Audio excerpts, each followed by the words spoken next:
Good morning dear students, कैसे हैं आप सब। आई होप सब अच्छे होंगे। मैं आपके लीगल मेंटर गरिमा सिंह। ठीक है, तो we are discussing consumer protection law. हम क्या डिस्कस कर रहे थे?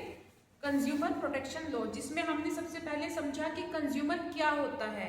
मैंने सिंपल वर्ड्स में आपको बताया था कि कंज्यूमर वो होता है जो अपनी ज़रूरत के लिए पैसा देकर सामान खरीदता है। ठीक है, तो कंज्यूमर प्रोटेक्शन लॉ कहाँ से आया है? कंज्यूमर प्रोटेक्शन एक्ट से। और कंज्यूमर प्रोटेक्शन एक्ट क्या करता है? कंज्यूमर के राइट्स का प्रोटेक्शन और उनको एक्सप्लॉयटेशन से बचाता है। ठीक है, और स्पीडी और सिंपल जस्टिस देता है।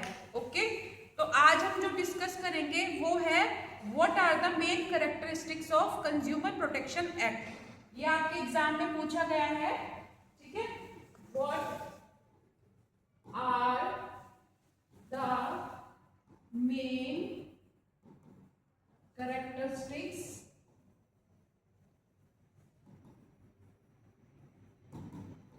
of consumer protection act।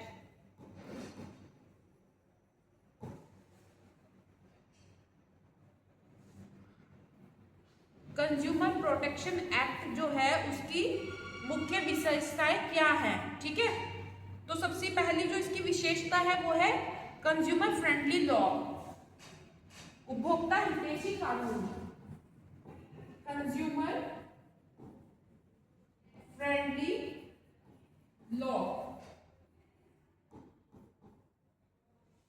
उपभोक्ता, हिंदी में कहेंगे उपभोक्ता हितैषी कानून,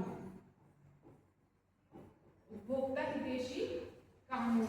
ठीक है, तो जो कंज्यूमर प्रोटेक्शन एक्ट है उसकी सबसे पहली जो करैक्टरिस्टिक है, विशेषता है, वो यह है कि ये जो एक्ट है ये कंज्यूमर फ्रेंडली लॉ बनाता है। ठीक है, ये उपभोक्ता हितैषी कानून बनाता है। कंज्यूमर प्रोटेक्शन एक्ट एक वेलफेयर लेजिस्लेशन है जो कंज्यूमर को डिफेक्टिव गुड्स और डिफिशिएंट सर्विस से प्रोटेक्ट करता है। ये हमें कौन सी सर्विसेज से प्रोटेक्ट करता है? जब जो सामान हम खरीदते हैं उसमें कोई त्रुटि मिल जाए या जो सामान बेचने वाला है वो उसने जो सर्विस दी है वो डिफिशिएंट है, ठीक है, वो ठीक नहीं है, तो उसमें ये है, उसमें ये जो क्या करता है, हमारे राइट्स की प्रोटेक्शन करता है। नंबर 2 है wide definition of consumer. Wide definition of consumer, Hindi में इसको कहेंगे उपभोक्ता की व्यापक परिभाषा। उपभोक्ता की व्यापक परिभाषा।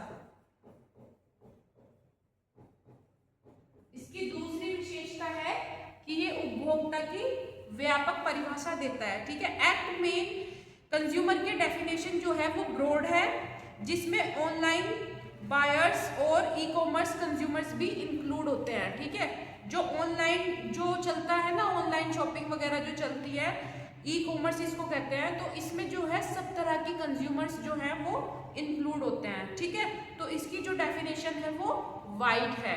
नंबर 3 पॉइंट है 3 tyre redressal mechanism. 3 tyre redressal mechanism.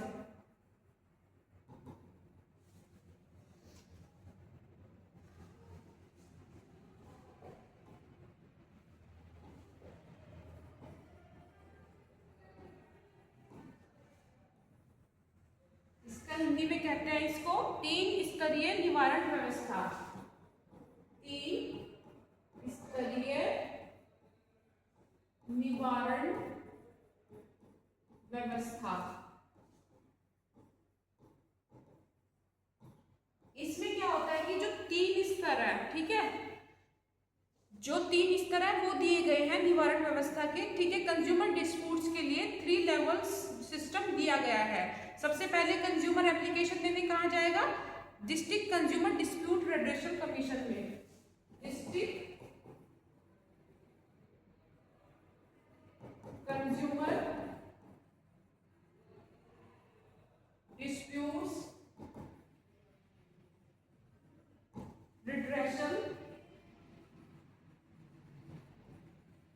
Commission. सबसे पहले जो है कंज्यूमर, अगर उसको कोई समस्या होती है, किसी गुड्स में कोई प्रॉब्लम आती है, तो वो अपनी समस्या को जो लेकर कहाँ पे जाएगा, district consumer disputes redressal commission. ये हमारा सबसे पहला लेवल है, ठीक है। सेकंड को कहाँ जाएगा, अगर उसका यहाँ पे उसको सेटिस्फेक्शन नहीं हुआ, उसको उसकी जो यहाँ पे सुनवाई नहीं हुई, ये यहाँ पे उसको जस्टिस नहीं मिला, तो फिर हो जाएगा स्टेट राज्य स्तर पर कंज्यूमर डिस्प्यूट्स रेड्रेसल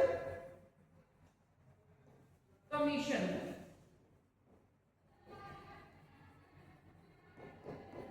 ठीक है।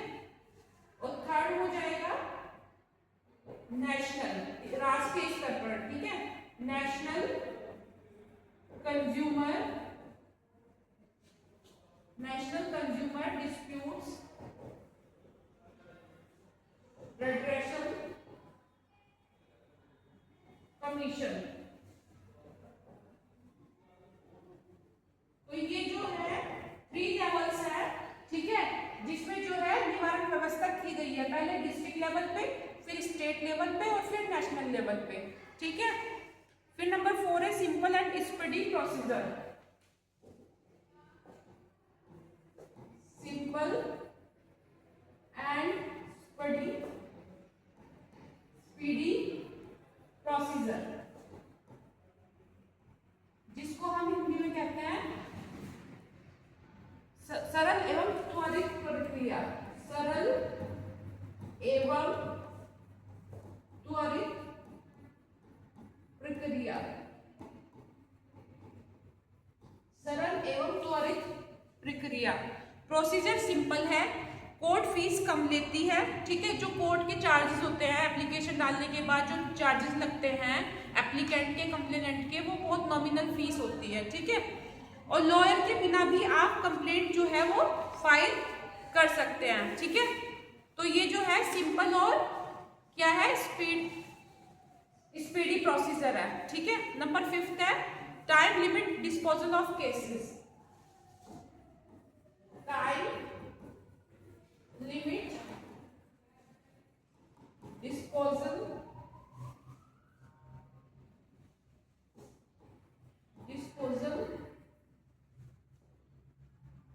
ऑफ केसेस, इसको हिंदी में कहते हैं कि जो टाइम लिमिट होता है केस का वो दिया जाता है, ठीक है। जैसे नो टेस्टिंग रिक्वायर्ड, अगर जो गुड्स है उसको किसी टेस्ट की जरूरत नहीं है, ठीक है, तो वो 3 महीने का टाइम लगता है उस केस में।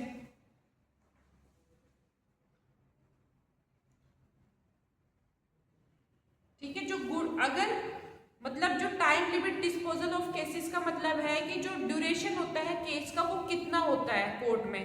तो जो नॉन टेस्टिंग आइटम्स होते हैं जिनको टेस्ट की जरूरत नहीं होती, उनको तो लगता है 3 महीने, ठीक है।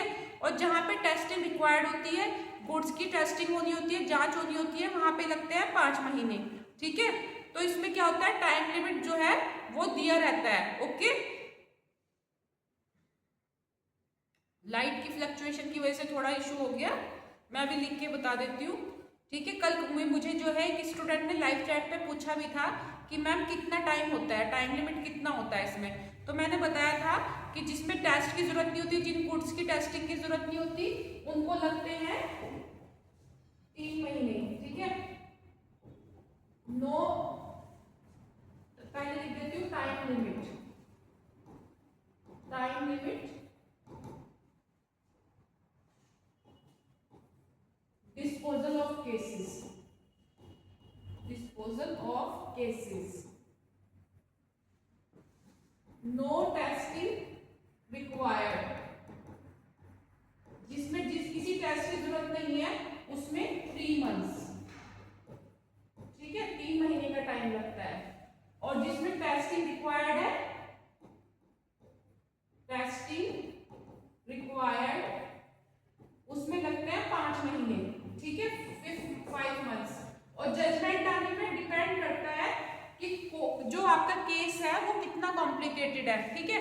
तो जजमेंट उस पर डिपेंड करता है, ठीक है। नेक्स्ट है ई कॉमर्स प्रोटेक्शन।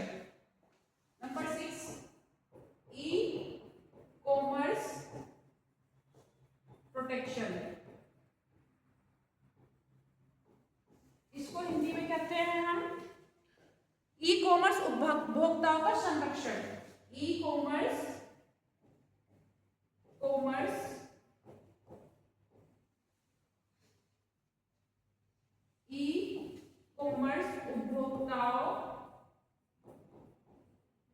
उपभोक्ताओं का संरक्षण। ई कॉमर्स उपभोक्ता क्या कौन होते हैं? जो ऑनलाइन शॉपिंग या डिजिटल प्लेटफॉर्म से जो है शॉपिंग करते हैं, ठीक है। ऑनलाइन शॉपिंग और डिजिटल प्लेटफॉर्म के कंज्यूमर्स के राइट को भी क्लियरली प्रोटेक्ट किया जाता है, ठीक है। इसकी ये भी विशेषता है कि इसमें क्या है, जो ई कॉमर्स है, जो ऑनलाइन शॉपिंग और डिजिटल प्लेटफॉर्म के कंज्यूमर के राइट है, उनको भी प्रोटेक्ट किया जाता है, ठीक है। नंबर 7 है प्रोडक्ट लायबिलिटी।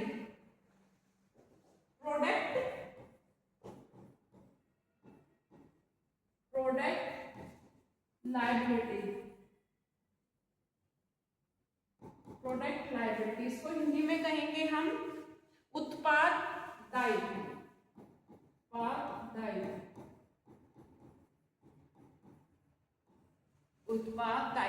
ठीक है। तो मैन्युफैक्चरर, सेलर और सर्विस प्रोवाइडर को डिफेक्टिव प्रोडक्ट के लिए लायबल बनाया गया है। इसमें क्या होता है कि जो मैन्युफैक्चरर है, जो मैन्युफैक्चर कर रहे हैं प्रोडक्ट का, या जो उसको सेल कर रहे हैं या सर्विस प्रोवाइड कर रहे हैं, ठीक है, अगर वो कोई डिफेक्टिव प्रोडक्ट को जो बनाते हैं या बेचते हैं, ठीक है, तो उनको जो है उनके प्रोडक्ट के लिए लायबल माना जाएगा, ठीक है, उनको उसके लिए उत्तरदायी माना जाएगा। नंबर 8 है central consumer protection authority. Central consumer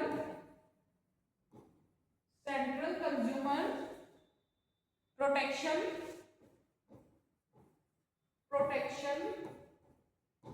authority.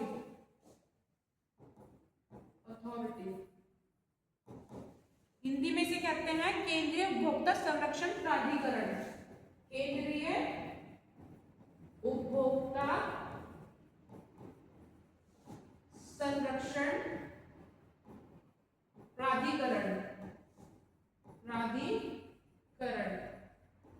संरक्षण प्राधिकरण।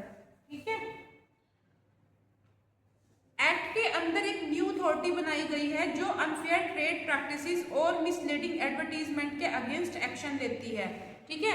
इस एक्ट में, कंज्यूमर प्रोटेक्शन एक्ट में जो है एक न्यू अथॉरिटी बनाई गई है, ठीक है। 2019 में जो एक न्यू अथॉरिटी बनाई गई, जो कौन है, जिसकी पावर किसको है, सेंट्रल कंज्यूमर प्रोटेक्शन अथॉरिटी, ठीक है। इनको पावर है कि जो अनफेयर ट्रेड प्रैक्टिसेस करता है, कोई जो है सही से अपना काम, व्यापार जो है, व्यवहार उसका ठीक नहीं है, व्यापार व्यवहार, और मिसलीडिंग एडवर्टीजमेंट करता है, ऐसे एडवर्टीजमेंट करता है, ऐसे विज्ञापन करता है जो कि कंज्यूमर को मिसगाइड करे के लिए अगेंस्ट एक्शन लेती है, ठीक है। तो ये जो प्राधिकरण है, ये जो अथॉरिटी है, ये उन लोगों के अगेंस्ट एक्शन लेती है जो अपने कंज्यूमर्स को जो है सही से उनके साथ डील नहीं करते और उनको मिसगाइड करते हैं, ठीक है, मिसलीड करते हैं, ओके। नंबर 9 है power to award compensation. Power to award compensation. Power to award compensation, इसे हिंदी में कहते हैं क्षतिपूर्ति प्रदान करने की शक्ति। क्षतिपूर्ति प्रदान करने की शक्ति। क्षतिपूर्ति प्रदान करने की शक्ति, ठीक है। Consumer forms compensation, replacement, refund और पेनल्टी का ऑर्डर दे सकता है, ठीक है। जो कंज्यूमर फॉर्म्स बनाए गए हैं, फॉर्म्स बनाए गए हैं, वो क्या कर सकते हैं, कंपनसेशन, मतलब उसका कंपनसेशन दे सकते हैं जो कि कंज्यूमर को डैमेजेस हुआ है, कोई सामान उनको रिप्लेस करना है तो उसकी रिप्लेसमेंट दे सकते हैं, अगर कंज्यूमर को अपना पैसा वापस चाहिए तो रिफंड कर सकते हैं, और पेनल्टी का ऑर्डर भी दे सकते हैं। अगर कंज्यूमर चाहता है कि उस पर पेनल्टी लगे, जो ऑनर है जिसने वो सामान दिया है, तो पेनल्टी भी लग सकती है। ठीक है, तो ये क्या देता है, ये पावर टू अवॉर्ड कंपनसेशन देता है। नेक्स्ट है नंबर 10 और last, provision for appeal. Provision for appeal, appeal का अधिकार, अपील का अधिकार।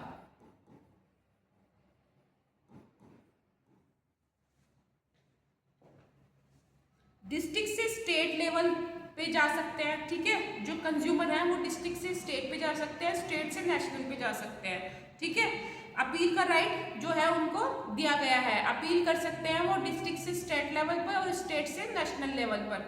तो उनको जो है कमीशन के द्वारा अपील का राइट दिया गया है। अपील कब करते हैं हम, जब हम डिस्ट्रिक्ट कोर्ट से सेटिस्फाई नहीं होते। ठीक है, फिर उस केस में आप स्टेट लेवल पे जा सकते हैं, फिर अगर आप स्टेट से भी सेटिस्फाई है तो आप नेशनल लेवल पे जा सकते हैं। ठीक है, कुछ टर्म्स और कंडीशन होती हैं वो फॉलो करनी पड़ती हैं। तो कंक्लूड करते हुए हम कह सकते हैं कि कंज्यूमर प्रोटेक्शन एक्ट 2019 ने कंज्यूमर के राइट्स को और ज्यादा स्ट्रॉन्ग और इफेक्टिव बनाया। ठीक है, इन्होंने क्या किया, जो कंज्यूमर के राइट है उनको और ज्यादा स्ट्रॉन्ग, मजबूत और प्रभावशाली बनाया। तो ये थी हमारी what are the main characteristics of consumer protection act. तो ये आपको मैंने इजी वे में समझाई। ठीक है, इनके हेडिंग्स याद कर लेना।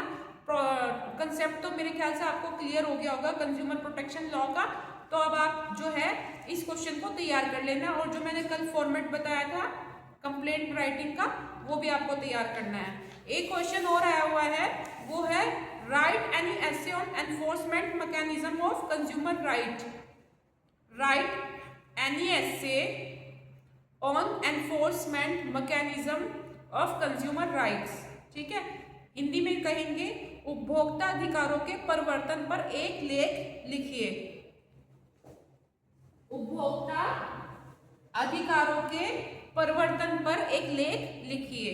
ठीक है, तो हम इसमें क्या है कि हमें ऐसे की तरह इस क्वेश्चन को फ्रेम करना है, इसका आंसर फ्रेम करना है। तो सबसे पहले हम देंगे इंट्रोडक्शन। इंट्रोडक्शन में हम बताएंगे कंज्यूमर राइट्स का मतलब है कि जो पर्सन गुड या सर्विस खरीदता है उसके इंटरेस्ट को प्रोटेक्ट किया जाए। ठीक है, कंज्यूमर राइट्स का मतलब क्या है, जो पर्सन गुड्स या कोई भी सर्विस जो है वो खरीदता है तो उसके जो इंटरेस्ट है उसके राइट्स को प्रोटेक्ट किया जाए, इंटरेस्ट को प्रोटेक्ट किया जाए। इंडिया में कंज्यूमर प्रोटेक्शन का मेन ऑब्जेक्टिव है unfair trade practices, defective goods और डिफिशिएंट सर्विस से कंज्यूम को रिलीफ देना। ठीक है, अनफेयर ट्रेड प्रैक्टिसेस मतलब अनुचित व्यापार व्यवहार।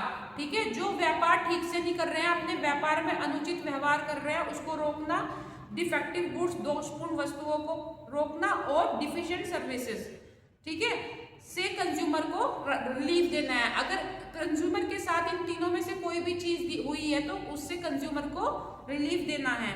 इस पर्पस के लिए स्ट्रॉन्ग मैकेनिज्म डेवलप किया गया, जो ये कंज्यूमर को जो रिलीफ देने का पर्पस है, इसके लिए एक स्ट्रॉन्ग मैकेनिज्म जो है एनफोर्समेंट मैकेनिज्म तैयार किया गया, जिसको हिंदी में कहते हैं सशक्त कानूनी व्यवस्था, जो कंज्यूमर्स को फास्ट, सिंपल और अफोर्डेबल जस्टिस प्रोवाइड करती है। ठीक है, जिसका मेन पर्पस क्या होता है, कंज्यूमर को फास्ट, सिंपल और अफोर्डेबल जस्टिस, जिसमें उसका ज्यादा पैसा खर्च ना हो, वो अफोर्ड कर सके, ऐसा जस्टिस प्रोवाइड कराती है। ठीक है, तो अब हम पढ़ते हैं लीगल फ्रेमवर्क क्या है इसका। लीगल फ्रेमवर्क, सबसे पहले होगा हमारा पॉइंट इंट्रोडक्शन, फिर दूसरा होगा लीगल फ्रेमवर्क। ठीक है, इंट्रोडक्शन में हमने बताया कि कंज्यूमर राइट्स का मतलब क्या होता है और कंज्यूमर प्रोटेक्शन एक्ट उसको कैसे प्रोटेक्ट करता है और इसका पर्पस क्या है। ठीक है, लीगल फ्रेमवर्क में हम पढ़ेंगे इसका डेवलपमेंट कैसे हुआ। इंडिया में कंज्यूमर राइट का एनफोर्समेंट कंज्यूमर प्रोटेक्शन एक्ट 2019 के थ्रू होता है। किसके थ्रू होता है? Consumer protection act 2019, consumer protection act 2019 के थ्रू होता है। इस एक्ट ने पुराने एक्ट ऑफ 1986 को रिप्लेस करके कंज्यूमर प्रोटेक्शन को और इफेक्टिव बनाया। पहला एक्ट कौन सा था? कंज्यूमर प्रोटेक्शन एक्ट 1986, इसको रिप्लेस किया इसने, ठीक है, ये रिप्लेस होके ये वाला एक्ट आया, ओके 2019 आया और इसने क्या किया? कंज्यूमर प्रोटेक्शन को और ज्यादा इफेक्टिव बनाया। इस एक्ट के अंदर कंज्यूमर को राइट टू बी हर्ड, क्या क्या है इसके अंदर? Right to be heard, right to be heard, सुनवाई का अधिकार है,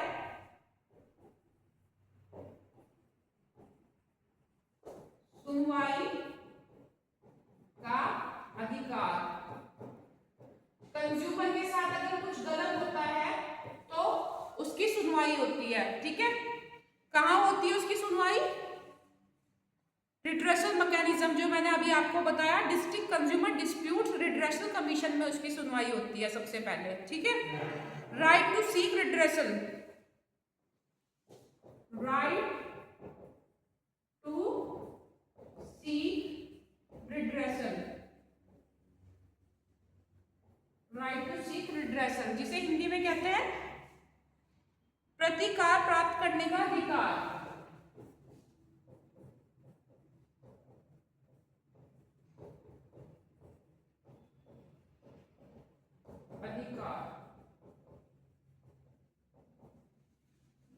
ठीक है।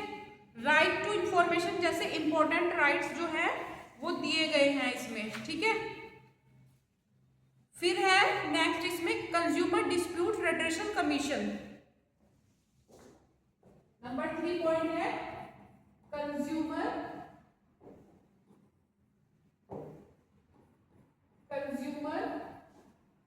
डिस्प्यूट्स रिड्रेसल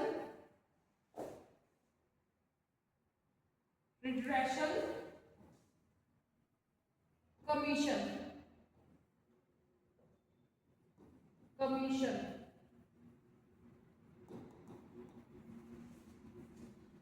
उपभोक्ता विवाद निवारण आयोग, उपभोक्ता विवाद निवारण आयोग,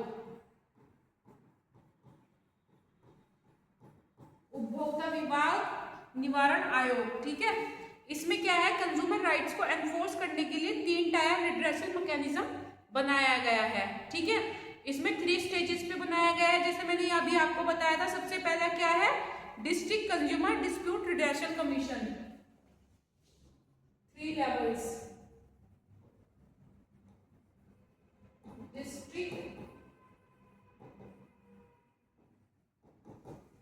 डिस्ट्रिक्ट कंज्यूमर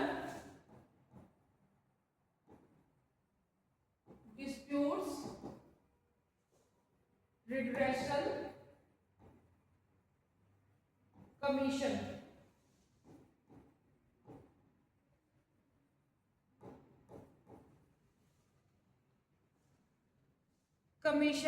जिला उपभोक्ता विवाद निवारण आयोग, क्या कहते हैं इसको? जिला उपभोक्ता विवाद निवारण आयोग, ठीक है।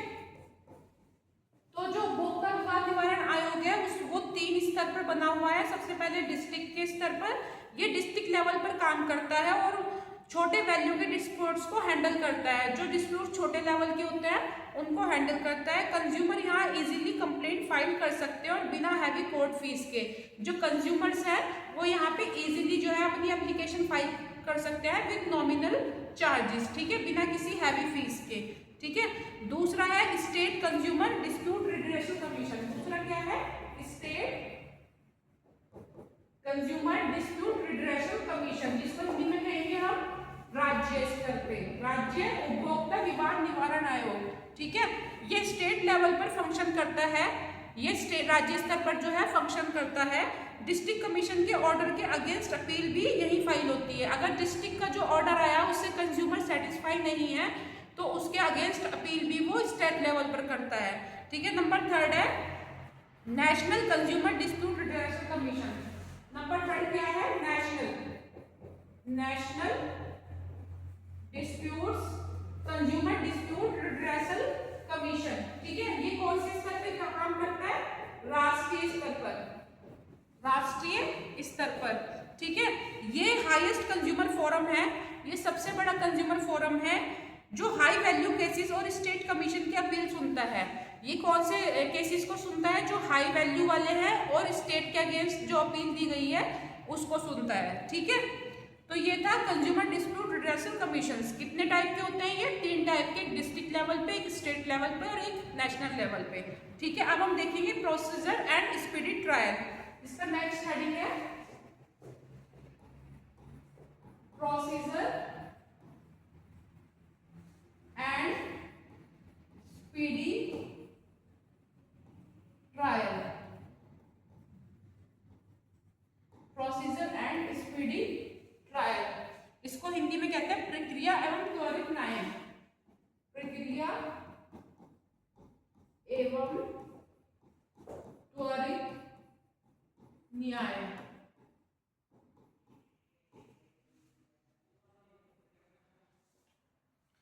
कंज्यूमर फोरम्स का प्रोसीजर जो है वो सिंपल होता है, टेक्निकलिटीज कम होती हैं, इसमें जो जटिलताएं हैं इसके प्रोसेस में वो कम होती हैं और लॉयर्स के बिना भी कंज्यूमर अपना केस आर्ग्यू कर सकता है। ठीक है, इसमें क्या होता है कि लॉयर अपॉइंट करने की जरूरत नहीं होती, कंज्यूमर अपना आर्ग्यू जो है वो कर सकता है। एक्ट के अंदर टाइम लिमिट भी प्रिस्क्राइब की गई है। ठीक है, जैसे मैंने आपको बताया था कि विदाउट टेस्टिंग कितनी टाइम लिमिट है इसकी? 3 मंथ्स, और अगर टेस्टिंग रिक्वायर्ड है तो 5 मंथ्स। ठीक है, अब हम पढ़ेंगे पावर ऑफ कंज्यूमर फोरम्स, उपभोक्ता मंचों की शक्तियां। पावर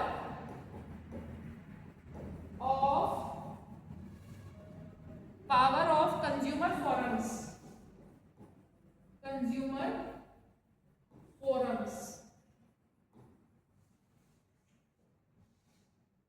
उपभोक्ता मंचों की शक्तियां। उपभोक्ता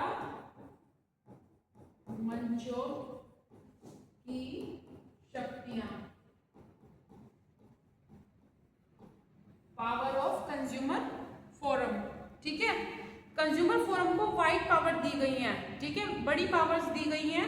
इसकी पावर्स देख लेते हैं हम। सबसे पहले इसकी पावर क्या है? डिफेक्टिव गुड्स रिप्लेस या रिफंड का ऑर्डर देना। डिफेक्टिव गुड रिप्लेस या रिफंड का ऑर्डर देना। रिफंड का ऑर्डर देना मतलब जिस सामान में कमी है उसको या तो रिप्लेस कर दे, दूसरा मंगा सकते हैं, या उसका रिफंड आप ले सकते हैं। ठीक है, नंबर 2 है कंपनसेशन अवॉर्ड करना। कंपनसेशन अवॉर्ड करना। ठीक है, इसका मतलब है कि उपभोक्ता की जो क्षति हुई है, ठीक है, उसकी क्षति पूर्ति उसको प्रदान करना। नंबर 3 है अनफेयर ट्रेड प्रैक्टिसेस पर पेनल्टी लगाना। अनफेयर ट्रेड प्रैक्टिसेस पर पेनल्टी लगाना। अनफेयर जो ट्रेड प्रैक्टिसेस है उन पे पेनल्टी लगाना। जो अनुचित व्यापार व्यवहार है उस पर क्या लगाना? पेनल्टी लगाना। ठीक है, नंबर 4 है अपोजिट पार्टी को डायरेक्शन देना। अपोजिट पार्टी को डायरेक्शन देना। ठीक है, जो दूसरी पार्टी है जिसके खिलाफ हमने कंप्लेंट की है उस पार्टी को जो है निर्देश देना कि उसको क्या करना है। ठीक है, ये पावर कंज्यूमर राइट्स के इफेक्टिव इन्फोर्समेंट को एंश्योर करती है। ये पावर क्या करती है कि जो कंज्यूमर के राइट्स है वो निश्चित रूप से डिसाइड हो। ठीक है, जो सही चीज है वो कंज्यूमर के साथ हो, उसको जस्टिस मिले। ठीक है, अब हम इसमें पढ़ते हैं role of consumer awareness. Role of consumer, number 5 point है role of consumer awareness, Hindi में इसको कहेंगे उपभोक्ता जागरूकता की भूमिका, उपभोक्ता जागरूकता की भूमिका, उपभोक्ता जागरूकता की भूमिका, ठीक है। एनफोर्समेंट मैकेनिज्म जिसकी हम बात कर रहे हैं, प्रवर्तन तंत्र, ठीक है, तभी इफेक्टिव होता है जब कंज्यूमर अपने राइट्स के बारे में अवेयर हो। जो एनफोर्समेंट मैकेनिज्म है, जो प्रवर्तन तंत्र है, वो तभी प्रभावशाली होता है जो कंज्यूमर से, जो उपभोक्ता है, उन्हें अपने अधिकारों के बारे में जानकारी हो, ठीक है। गवर्नमेंट और एनजीओज अवेयरनेस प्रोग्राम, हेल्पलाइन और ऑनलाइन पोर्टल्स के थ्रू कंज्यूमर्स को एजुकेट कर रहे हैं जिससे एक्सेस टू जस्टिस इजी हो जाए। मोस्टली क्या होता है, लोगों को पता नहीं होता, ठीक है, उनके साथ कुछ इस तरह की घटना हो जाए कि उन्हें सामान गलत दे दिया जाए, ठीक है, या जो उन्होंने गुड्स लिए हैं उसमें कुछ कमी हो या सर्विस डिफिशिएंट हो, तो कोई एक्शन नहीं लेते जल्दी से, क्योंकि लोग अवेयर नहीं है कि इसमें हमारा खर्चा कम है और हमें जस्टिस भी मिल जाएगा, ठीक है। 2 साल के अंदर अंदर जो है आप अपनी प्रोडक्ट की, जो आपने लिया है, जो गुड्स आपने लिया है, आप कंप्लेंट कर सकते हैं। तो इसमें ये बता रहा है कि जो गवर्नमेंट है वो किसके थ्रू, एनजीओज के थ्रू और अवेयरनेस प्रोग्राम चलाती है, हेल्पलाइन और ऑनलाइन पोर्टल्स के थ्रू जो है कंज्यूमर को एजुकेट कर रही है, उनके राइट्स के बारे में उन्हें जागरूक कर रहे हैं, ठीक है। अब सबसे लास्ट है कंक्लूजन, ठीक है, नंबर 6 पॉइंट है हमारा कंक्लूजन।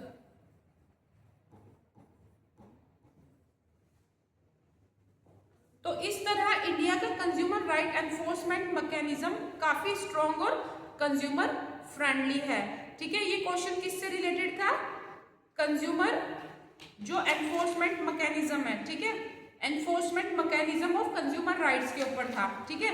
तो एंड में हम यही बताएंगे कि इंडिया का जो कंज्यूमर राइट एनफोर्समेंट मैकेनिज्म है वो काफी स्ट्रॉन्ग और कंज्यूमर फ्रेंडली है। कंज्यूमर प्रोटेक्शन एक्ट 2019 के प्रोविजन और मल्टी टायर रिड्रेसल सिस्टम में कंज्यूमर को इफेक्टिव रेमेडी दी है। जो कंज्यूमर का जो मल्टी टायर कंज्यूमर का जो मल्टी टायर इफेक्टिव सिस्टम है ना, मल्टी टायर इफेक्टिव सिस्टम मतलब जो 3 स्तर पे लोगों को न्याय मिलता है, जैसे सिस्टम, डिस्ट्रिक्ट, स्टेट, नेशनल,